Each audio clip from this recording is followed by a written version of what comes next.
Hello friends, welcome back to Anvesha channel. आज हम लोग पढ़ेंगे हिंदी भाषा और नागरी लिपि का मानकीकरण। ठीक है, तो इस टॉपिक को पहले हम लोग विस्तार से पढ़ लेते हैं। उसके बाद फिर लास्ट में कुछ महत्वपूर्ण प्रश्नों को देखेंगे। ठीक है, चलिए पढ़ना स्टार्ट करते हैं। हिंदी भाषा और नागरी लिपि का मानकीकरण। ठीक है, देखिए प्रत्येक भाषा की अपनी लिपि होती है। ठीक है, जिसमें उस भाषा को लिखा जाता है। ठीक है, लिपि क्या होता है कि लिखित ध्वनि संकेतों को लिपि कहते हैं। ठीक है, तो लिखित ध्वनि संकेतों को क्या कहते हैं? लिपि कहते हैं। हिंदी जिस लिपि में लिखी जाती है उसे नागरी या देवनागरी लिपि कहा जाता है। ठीक है, तो हिंदी जिस लिपि में लिखा जाता है उसे हम लोग नागरी या देवनागरी लिपि कहते हैं। ठीक है, देखिए कुछ महत्वपूर्ण तथ्यों को। भारतीय संविधान के अनुच्छेद 343 के अनुसार संघ की राज्यभाषा हिंदी है। ठीक है, संघ की राज्यभाषा हिंदी और लिपि देवनागरी है। ठीक है, देवनागरी होगी। ठीक है, आगे देखिए देवनागरी लिपि का विकास ब्राह्मणी लिपि से माना जाता है। ठीक है, तो देवनागरी लिपि का विकास किससे हुआ है? ब्राह्मणी लिपि से हुआ है। ठीक है, देखिए भारत के दो प्राचीन लिपियां थी। ठीक है, मतलब भारत में दो प्राचीन लिपियां थी, एक ब्राह्मणी लिपि और दूसरा खरोष्ठी लिपि। देवनागरी लिपि का समुचित विकास 8वीं सदी में हुआ है। ठीक है, देखिए काफी इंपॉर्टेंट है कि देवनागरी लिपि का विकास कब हुआ? 8वीं सदी में। ठीक है, आगे देखिए लिपि के अर्थ में नागरी अथवा देवनागरी का सर्वप्रथम उल्लेख 8वीं सदी में मिलता है। ठीक है, तो 8वीं सदी के गुजरात के राजा जयभट्ट के लेख यानी शिलालेख में मिलता है। ठीक है, तो हमें क्या देखने को मिलता है? गुजरात के राजा जयभट्ट के शिलालेख में देखने को मिलता है। ठीक है, आगे देखिए भारत में ब्राह्मणी का प्रयोग 5वीं सदी ईसा पूर्व से लेकर लगभग 350 ईस्वी तक होता रहा है। ठीक है, इसके बाद इसकी दो शैलियों का विकास हुआ। ठीक है, तो ब्राह्मणी लिपि का दो शैली का विकास हुआ, एक उत्तरी शैली और दूसरा दक्षिणी शैली। अब देखिए लिपि का विकास क्रम। ठीक है, मानव सभ्यता के विकास क्रम के अनुरूप लिपि का उद्भव और विकास होता गया। ठीक है, तो मानव सभ्यता का विकास होता गया। ठीक है, तो विकास क्रम के अनुरूप लिपि का भी उद्भव और विकास होता गया। ठीक है, देखिए विद्वानों का मानना है कि सबसे पहले चित्रलिपि का आविष्कार हुआ। ठीक है, तो सबसे पहले क्या हुआ? चित्रलिपि का आविष्कार हुआ। ठीक है, विभिन्न लिपियों का उद्भव और विकास का क्रम इस प्रकार है। ठीक है, तो यहाँ पे देखिए लिपि का विकास। ठीक है, सबसे पहले क्या आया? चित्रलिपि। ठीक है, उसके बाद फिर सूत्रलिपि। ठीक है, उसके बाद फिर प्रतीकात्मक लिपि। ठीक है, इसके बाद भावमूलक लिपि। ठीक है, उसके बाद भाव ध्वनि मूलक लिपि, फिर ध्वनि मूलक लिपि। ठीक है, तो इस तरह लिपि का विकास हुआ। ठीक है, फिर आगे देखिए इस समस्त लिपि में ध्वनि मूलक, ठीक है, या ध्वन्यात्मक लिपि का सर्वाधिक महत्व है। ठीक है, तो ये ध्वनि मूलक का काफी ज्यादा महत्व है। ठीक है, देखिए इस लिपि के दो प्रकार है। ठीक है, तो इस लिपि के दो प्रकार है, अक्षरात्मक और वर्णनात्मक। अब हम लोग देखते हैं अक्षरात्मक लिपि। ठीक है, अक्षरात्मक लिपि के चिन्ह वर्ण अक्षर को व्यक्त करते हैं। ठीक है, देवनागरी लिपि की वर्णमाला के वर्ण, ठीक है, वर्ण या अक्षर इसके सुंदर उदाहरण है। ठीक है, तो देवनागरी लिपि में क्या होता है? वर्णमाला के वर्ण होते हैं और अक्षर होते हैं। ठीक है, तो ये क्या हो गया? अक्षरात्मक लिपि। ठीक है, देखिए अरबी, फारसी, तेलुगु, उड़िया, बंगला, गुजराती आदि लिपियां अक्षरात्मक है। ठीक है, नेक्स्ट देखिए वर्णनात्मक लिपि। इसमें क्या होता है कि वर्णनात्मक लिपि में प्रत्येक वर्ण के लिए अलग अलग चिन्ह होते हैं। ठीक है, तो प्रत्येक वर्ण के लिए क्या होता है? अलग अलग चिन्ह होता है। रोमन लिपि इसका उदाहरण है। ठीक है, तो अगर क्वेश्चन में आता है कि देवनागरी लिपि क्या है, तो अक्षरात्मक लिपि है। अब देखिए अक्षरात्मक और वर्णनात्मक में अंतर। ठीक है, देखिए दोनों प्रकार की लिपियों का अंतर इन उदाहरणों से स्पष्ट होगा। ठीक है, देखिए लिपि में वर्णों में ठीक है, बड़ा, छोटी, बड़ी, छोटा ऊ, बड़ा ऊ, ए, ऐ आदि संयुक्त होते हैं। ठीक है, मतलब ये क्या होता है ना कि मतलब छोटी ई और छोटी के मिलने से क्या होता है? बड़ा ई बनता है। ठीक है, छोटा ऊ और छोटा ऊ के मिलने से बड़ा ऊ बनता है। ठीक है, तो इस तरह क्या है? ये संयुक्त है। ठीक है, तो ये क्या होते हैं? संयुक्त होते हैं। ठीक है, अगर क लिखा हुआ है तो क्या हो जाएगा? ये क हलंत है और आ। ठीक है, तो ये क्या हो जाएगा? मेरा संयुक्त हो रहा है। ठीक है, तो ये क्या हो गया, अक्षरात्मक लिपि। ठीक है, नेक्स्ट देखिए वर्णात्मक लिपि में क्या होता है कि अलग अलग वर्ण स्वतंत्र होते हैं। ठीक है, इसमें स्वतंत्र है और इसमें क्या है, संयुक्त है। ठीक है, तो इसमें वर्णात्मक लिपि में क्या है, ये स्वतंत्र होते हैं। ठीक है, उदाहरण देखिए रोमन लिपि का का, ठीक है, का आदि। ठीक है, अतः रोमन लिपि आदर्श लिपि है। ठीक है, तो रोमन लिपि किसके अंतर आ गया, वर्णात्मक लिपि में, और देवनागरी लिपि किस में आ गया, अक्षरात्मक लिपि में आ गया। ठीक है, आई होप आप लोगों को समझ में आ गया होगा।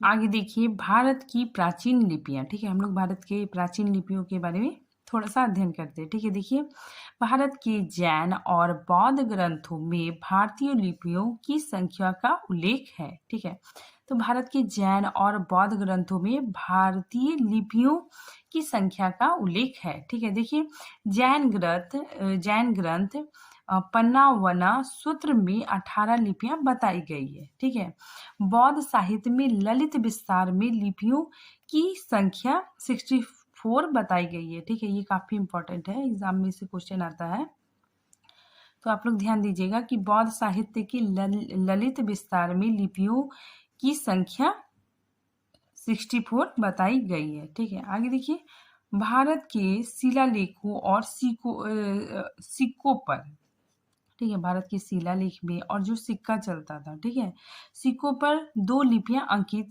मिलती है। ठीक है, ब्राह्मणी लिपि और खरोष्ठी लिपि। ठीक है, अब देखिए ब्राह्मणी लिपि के बारे में हम लोग पढ़ते हैं।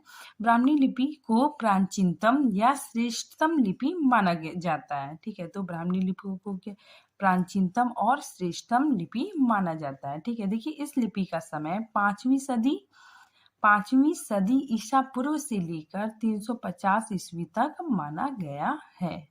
सम्राट अशोक के शासनकाल में यह लिपि राष्ट्रलिपि के रूप में प्रतिष्ठित थी। ठीक है, आगे देखिए इस लिपि के प्राचीन रूप बस्ती जिले के पिपरावा के स्तूप तथा अजमेर जिले के बायली गांव के शिलालेख में पाए गए हैं। ठीक है, तो ये कहाँ पे पाया गया है उसको यहाँ पे मेंशन किया गया है। ठीक है, आगे देखिए दक्षिण भारत में यह पल्लव लिपि के रूप में विकसित हुई। ठीक है, आगे देखिए तमिल, तेलुगु, मलयालम और कन्नड़ लिपियां ब्राह्मणी लिपि से ही पैदा हुई है। ठीक है, देखिए काफी इंपॉर्टेंट है, तमिल, तेलुगु, मलयालम और कन्नड़ लिपियां ब्राह्मणी लिपि से ही पैदा हुई है। ठीक है, अब हम लोग देखेंगे देवनागरी लिपि का विकास का रेखा चित्र। ठीक है, हम लोग इसको डायग्राम से समझेंगे। सबसे पहले क्या है, ब्राह्मणी लिपि। ठीक है, ब्राह्मणी लिपि को इसके 2 शैलियां हैं। ठीक है, एक उत्तर ब्राह्मणी लिपि और दूसरा दक्षिणी ब्राह्मणी लिपि। ठीक है, देखिए उत्तर ब्राह्मणी लिपि से गुप्त लिपि का विकास हुआ है। ठीक है, और इसका समय 4-5 वीं सदी है। ठीक है, फिर देखिए गुप्त लिपि से सिर्ध मातृका लिपि का विकास हुआ। ठीक है, इसका समय 6ठी शताब्दी है। ठीक है, इसके बाद फिर कुटिल लिपि का विकास हुआ। ठीक है, 8वीं सदी। ठीक है, अब देखिए कुटिल लिपि से नागरी लिपि और शारदा लिपि का विकास हुआ। ठीक है, अब देखिए शारदा लिपि के अंतर्गत गुरुमुखी, ठीक है, कश्मीरी, लहंदा और टकारी इसके अंतर्गत आते हैं। ठीक है, फिर यहाँ पे देखिए दक्षिणी ब्राह्मणी लिपि के अंतर्गत कन्नड़, मलयालम और तेलुगु भाषा बोली जाती है। ठीक है, देखिए ये काफी इंपॉर्टेंट है कि दक्षिण की लिपि को नंदी लिपि भी कहा जाता है। ठीक है, ये क्वेश्चन काफी इंपॉर्टेंट है, एग्जाम में से मतलब क्वेश्चन आया हुआ है, इसलिए मैंने इसको यहाँ पे लिखा है कि दक्षिण की लिपि को नंदी लिपि भी कहा जाता है। देखिए नागरी लिपि का प्रयोग काल 8वीं 9वीं सदी से आरंभ हुआ। ठीक है, तो नागरी लिपि का प्रयोग काल मतलब आरंभ कब से हुआ, 8वीं 9वीं सदी से प्रारंभ हुआ। ठीक है, फिर देखिए 10वीं से 12वीं सदी के बीच इस प्राचीन नागरी से उत्तर भारत की अधिकांश आधुनिक लिपियों का विकास हुआ। ठीक है, इनकी 2 शाखाएं हैं। ठीक है, इनकी 2 शाखाएं हैं। ठीक है, एक पश्चिमी और पूर्वी। देखिए यहाँ पे नागरी लिपि है। ठीक है, नागरी लिपि की 2 शाखाएं हुई।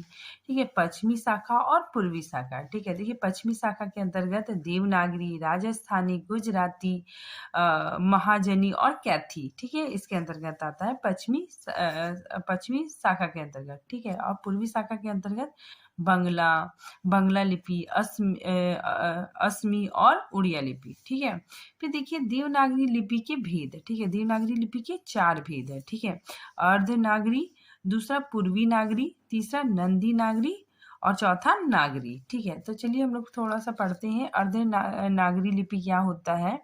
अर्धनागरी लिपि पश्चिम भारत में प्रचलित थी। ठीक है, अर्धनागरी लिपि में लहंदा, गुरुमुखी और टकी लिपियों का विकास हुआ। ठीक है, फिर देखिए पूर्वी नागरी। पूर्वी नागरी में यह लिपि पूर्वी भारत में प्रचलित थी। ठीक है, इस पूर्वी नागरी से बंगला, कैथी और उड़िया लिपियों का उद्भव और विकास हुआ। फिर देखिए नंदी लिपि। ठीक है, नंदी नागरी लिपि। नंदी लिपि का प्रचलन दक्षिण भारत में था। ठीक है, देखिए यहाँ पे भी क्वेश्चन आ गया, नंदी लिपि का प्रचलन दक्षिण भारत में था। ठीक है, वहां संस्कृत के अनेक ग्रंथ नंदी नागरी लिपि में लिखे गए। ठीक है, फिर देखिए नागरी लिपि। ठीक है, नागरी लिपि बिहार, मध्य प्रदेश, उत्तर प्रदेश, राजस्थान एवं आज के झारखंड क्षेत्र में प्रचलित रही। ठीक है, यह राष्ट्रीय लिपि के रूप में भी जानी जाती है। ठीक है, अब हम लोग देखेंगे देवनागरी लिपि का नामकरण। ठीक है, देवनागरी लिपि के नामकरण में काफी विवाद है। ठीक है, फिर भी हम लोग थोड़ा पढ़ते हैं। देखिए देवनागरी लिपि को नागरी लिपि, लोक नागरी और हिंदी लिपि भी कहा जाता है। ठीक है, तो ये काफी इंपॉर्टेंट है कि देवनागरी लिपि को नागरी लिपि, लोक नागरी लिपि तथा हिंदी लिपि भी कहा जाता है। ठीक है, मराठी में इस लिपि को बाल बोध लिपि कहा जाता है। ठीक है, तो मराठी में देवनागरी को बाल बोध लिपि कहा जाता है। ठीक है, नेक्स्ट देखिए वो बौद्ध साहित्य के ललित विस्तार में वर्णित नाग लिपि के आधार पर इसका नाम नागरी पड़ा। ठीक है, तो बौद्ध साहित्य में इसे ललित विस्तार, ठीक है, ललित विस्तार में वर्णित करके इसका नाम नागरी लिपि पड़ा। ठीक है, नेक्स्ट देखिए नागरी नगरों में प्रचलित होने के कारण, नगरों मतलब शहर। ठीक है, तो नगरों में प्रचलित होने के कारण इसका नाम नागरी पड़ा। ठीक है, नेक्स्ट देखिए देवों की भाषा। देवनागरी क्या थी? देवों की भाषा। ठीक है, संस्कृत से, ठीक है, देवनागरी नाम पड़ा। ठीक है, मतलब देवों की भाषा होने के कारण इसका देवनागरी नाम पड़ा। ठीक है, नेक्स्ट देखिए गुजरात के नागर ब्राह्मणों के नाम पर नागरी नाम पड़ा। ठीक है, तो गुजरात के ब्राह्मण थे तो वे लोग उन लोगों के नाम के आधार पर इसका नाम देवनागरी पड़ा। ठीक है, तो ये सब कुछ देवनागरी लिपि के नामकरण के कुछ मत है। ठीक है, फिर देखिए देवनागरी लिपि का विकास। ठीक है, तो देवनागरी लिपि का देखिए विकास कैसे होता है। ब्राह्मणी लिपि, ठीक है, उसके बाद फिर गुप्त लिपि, उसके बाद कुटिल लिपि, फिर देवनागरी लिपि। ठीक है, 10वीं सदी में। ठीक है, तो ये क्रम भी पूछा जाता है, इसको भी थोड़ा सा ध्यान में रखिएगा आप लोग। अब देखिए देवनागरी लिपि का स्वरूप। ठीक है, यह लिपि बाईं ओर से दाईं ओर लिखी जाती है। ठीक है, तो ये लिपि बाईं से दाईं ओर लिखी जाती है। ठीक है, जबकि फारसी लिपि, ठीक है, उर्दू, अरबी, फारसी भाषा की लिपि दाईं ओर से बाईं ओर लिखी जाती है। ठीक है, तो देवनागरी लिपि हमारी बाईं से दाईं ओर लिखी जाती है। ठीक है, देखिए यह मतलब देवनागरी लिपि, ठीक है, अक्षरात्मक लिपि है। ठीक है, जबकि रोमन लिपि अंग्रेजी भाषा की लिपि क्या है? वर्णात्मक लिपि है। ठीक है, इसको मैंने पीछे बहुत अच्छे डिटेल से समझाया। ठीक है, तो ये याद रखिएगा कि जो देवनागरी लिपि है वो अक्षरात्मक लिपि है और जो रोमन लिपि है वो वर्णात्मक लिपि है। ठीक है, अब देखिए देवनागरी लिपि का विकास। ठीक है, देवनागरी लिपि का विकास कैसे हुआ? ठीक है, देखिए इस लिपि का प्रथम प्रयोग गुजरात के राजा जयभट्ट के शिलालेख में मिलता है। ठीक है, तो इस लिपि का सबसे पहले कहाँ पे देखने को मिलता है? तो गुजरात के राजा जयभट्ट के शिलालेख में देखने को मिलता है। ठीक है, देखिए राजा जयभट्ट के काल का है। ठीक है, 7वीं से 8वीं शताब्दी में। ठीक है, नेक्स्ट देखिए राजपूत नरेशों ने 8वीं सदी में तथा बदौड़ा नरेश ने 9वीं शताब्दी में अपनी राज्यगाओं में नागरी लिपि का प्रयोग किया था। ठीक है, तो ये भी मत देखने को मिलता है। आगे देखिए देवनागरी लिपि का विकास पहले दक्षिण भारत में हुआ। ठीक है, देखिए काफी इंपॉर्टेंट है, देवनागरी लिपि का विकास सबसे पहले कहाँ पे हुआ? दक्षिण भारत में हुआ। ठीक है, फिर उसका क्षेत्र उत्तर में भी था। ठीक है, फिर धीरे धीरे उत्तर में भी इसका विस्तार हो गया। ठीक है, आगे देखिए देवनागरी का क्षेत्र व्यापक रहा। देवनागरी लिपि का क्षेत्र क्या रहा? बहुत व्यापक रहा। ठीक है, 10वीं सदी में पंजाब से बंगाल, ठीक है, नेपाल से केरला और श्रीलंका में इसका प्रयोग हुआ। ठीक है। आगे देखिए शारदा चरण मित्र, ठीक है, और जस्टिस ने कोलकाता हाई कोर्ट में देवनागरी लिपि को राष्ट्रीय लिपि माना। ठीक है, देखिए काफी इंपॉर्टेंट है। किसने राष्ट्रीय लिपि माना? तो शारदा चरण मित्र और जस्टिस ने, ठीक है, इन्होंने कोलकाता हाई कोर्ट में देवनागरी लिपि को राष्ट्रीय लिपि माना। ठीक है, अब देखिए देवनागरी लिपि के गुण एवं विशेषताएं। ठीक है, अब इनकी विशेषताओं को देखते हैं। सबसे पहले पूर्णांत वैज्ञानिक लिपि। ठीक है, ये क्या है? वैज्ञानिक लिपि है। ठीक है, नेक्स्ट देखिए लिपि चिन्हों का नाम ध्वनि के अनुरूप है। ठीक है, तो लिपि चिन्हों का जो नाम है ध्वनि के अनुसार है। ठीक है, देखिए अक्षरात्मक लिपि है। ठीक है, देखिए एक लिपि के लिए एक ही वर्ण संकेत है। ठीक है, एक लिपि के लिए एक वर्ण है। ठीक है, देखिए मुख मतलब साइलेंट साइलेंट वर्ण नहीं है, मतलब जो बोला जाता है वही लिखा जाता है। ठीक है, देखिए एक वर्ण में दूसरे वर्ण का भ्रम नहीं है। ठीक है, नेक्स्ट देखिए एक वर्ण संकेत से एक ही ध्वनि व्यक्त होती है। ठीक है, मतलब जिसका एक वर्ण के लिए एक ध्वनि व्यक्त होती है। ठीक है, देखिए जो बोला जाता है वही लिखा जाता है। ठीक है, मतलब जो उच्चारण किया जाता है वही लिखा जाता है। उच्चारण के सूक्ष्मता भेद को प्रकट करने की क्षमता इसमें है। ठीक है, तो उच्चारण के सूक्ष्मता भेद को प्रकट करने की क्षमता देवनागरी लिपि में है। ठीक है, इसका प्रयोग बहुत व्यापक है। ठीक है, देवनागरी लिपि का प्रयोग बहुत व्यापक है। संस्कृत, हिंदी, मराठी, नेपाली की एकमात्र लिपि देवनागरी है। ठीक है, नेक्स्ट देखिए भारत की अनेक लिपियों के निकट है देवनागरी लिपि। भारत के अनेक लिपियों के निकट है। ठीक है, अब हम इसके दोष को भी देखते हैं। ठीक है, देवनागरी लिपि के दोष। ठीक है, देखिए देवनागरी लिपि के अक्षरों की बनावट जटिल एवं लिखावट श्रम साधक है। ठीक है, मतलब ये लिखने में क्या होता है, थोड़ा जटिल है। ठीक है, और इसको लिखने में श्रम, ठीक है, मेहनत भी लगता है। ठीक है, आगे देखिए नागरी लिपि में वर्णों की संख्या अधिक है। ठीक है, तो इसमें वर्णों की संख्या भी अधिक है। लेखन, टंकन, मुद्रण की दृष्टि से ये काफी जटिल लिपि है। ठीक है, नेक्स्ट देखिए धा। ठीक है, देखिए यहाँ पे घुमाया हुआ है धा, फिर इस तरह धा, माँ भा में भ्रांति की संभावना। ठीक है, तो इसमें कंफ्यूजन की संभावना बनी रहती है। आगे देखिए देवनागरी में शिरोरेखा, बिंदी, चंद्रकार तथा अनुस्वार के प्रयोग में एकरूपता नहीं है। ठीक है, इसमें एकरूपता नहीं है। आगे देखिए देवनागरी लिपि में अनेक अक्षरों को संयुक्त रूप में और अलग अलग दोनों तरह से लिखा जाता है, जिसमें भ्रम की स्थिति बनी होती है। ठीक है, मतलब इस तरह भी लिखा जाता है और इस तरह भी लिखा जाता है, तो इसमें भी भ्रम की स्थिति बनी रहती है। ठीक है, नेक्स्ट देखिए एक वर्ण के लिए एक वर्ण के लिए एक से अधिक संकेत देवनागरी लिपि का एक प्रमुख दोष है। ठीक है, जैसे रा का प्रयोग भी अनेक संकेत से होता है। ठीक है, देखिए इसमें कर्म, ट्रक, कृष्ण, मर्म, रचा, तो ये सब क्या रा के रूप है, तो इसमें भी मतलब कंफ्यूजन बना रहता है। ठीक है, नेक्स्ट देखिए ये जो छात्र ज्ञा, ठीक है, और ये ध, द, इस तरह के वर्णों में संयुक्त ध्वनियों को कई विद्वानों ने देवनागरी लिपि का एक अन्य दोष माना है। ठीक है, तो इस तरह जो लिखा हुआ है, ठीक है, संयुक्त ध्वनियों में कई विद्वानों ने देवनागरी लिपि का यह दोष बताया है। ठीक है, अब हम लोग देवनागरी लिपि के सुधार एवं मानकीकरण। ठीक है, सबसे पहले तिलक फॉन्ट। देखिए सबसे पहले प्रयास बाल गंगाधर तिलक ने 1904 में किया था। ठीक है, तो सबसे पहले किसने प्रयास किया था? बाल गंगाधर तिलक ने। ठीक है, इसे तिलक फॉन्ट के नाम से भी जाना जाता है। ठीक है, 1904 में उन्होंने अपनी पत्रिका, ठीक है, अपने पत्र केसरी के लिए एक फॉन्ट तैयार किया।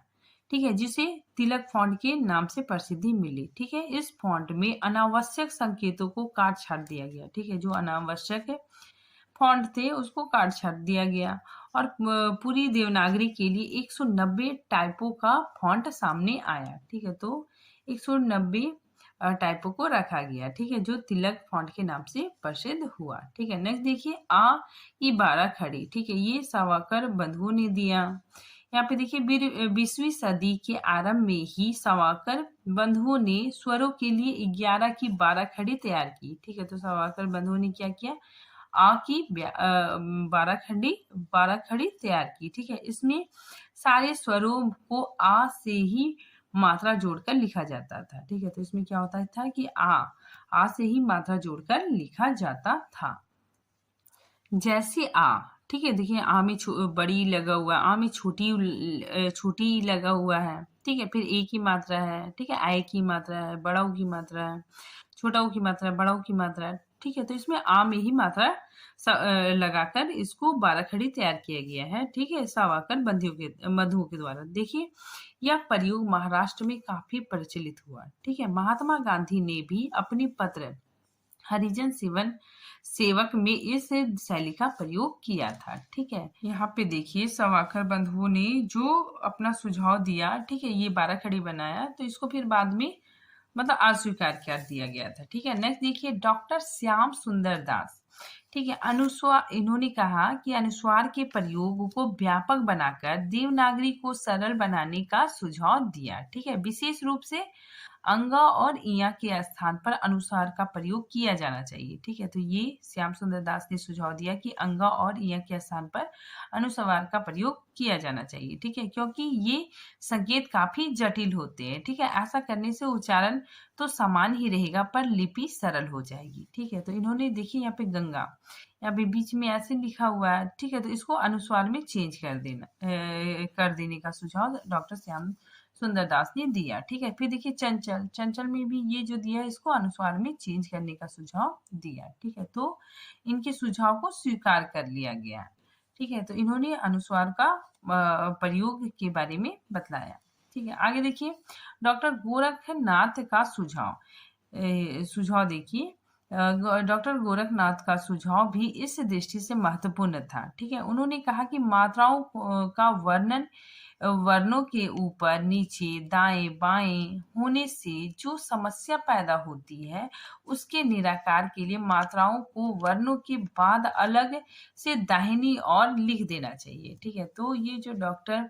गोरखनाथ जी ने सुझाव दिया कि मतलब मात्राओं को अलग करके लिखने के लिए, ठीक है। जैसे देखिए दीपा यहाँ पे लिखा हो तो दा इधर, फिर बड़ी की मात्रा, फिर पा, फिर आ की मात्रा, तो इस तरह तो मतलब लिखने का सुझाव दिया, ठीक है, लेकिन इसको भी अस्वीकार कर दिया गया, ठीक है। यहाँ पे देखिए श्रीनिवास जी ने क्या सुझाव दिया। श्रीनिवास ने महाप्राण वर्ण के लिए अल्प प्राण के नीचे ड, ठीक है, ड चिन्ह लगाने का सुझाव दिया।